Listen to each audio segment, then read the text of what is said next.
చర్య. ఎప్పుడు కూడా పాజిటివ్ ఉండాలి. వేరే వాళ్ళ గురించి వాళ్ళకి ఎక్కువ ఉంది కదా, అరే వాళ్ళు నాకంటే పై స్థాయిలో ఉన్నారు కదా అని ఆలోచించకండి. మన దగ్గర ఎంత ఉంటే అంతే తినాలి, హ్యాపీగా ఉండాలి అంతే. ఎవరు తీసుకోపోదు.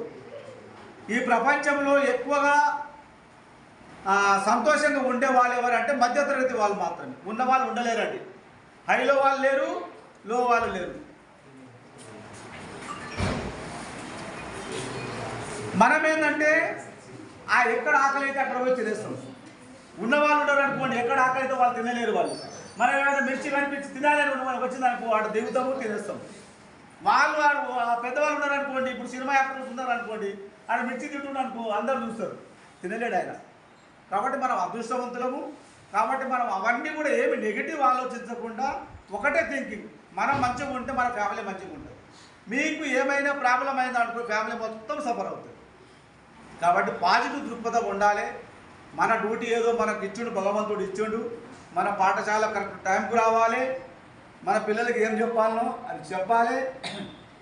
చెప్పి మన స్కూల్ని డెవలప్ చేసుకోవాలి.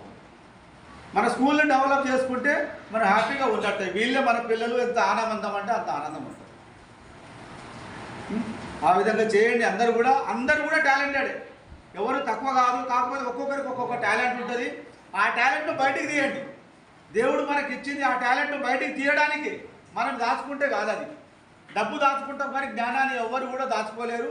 నలుగురికి అది వెళ్ళాలి కాబట్టి, నలుగురు వెళ్ళాలి కాబట్టి ఖచ్చితంగా టాలెంట్ను బయటికి తీసి మన స్కూల్లో డెవలప్ చేసుకోవాలి.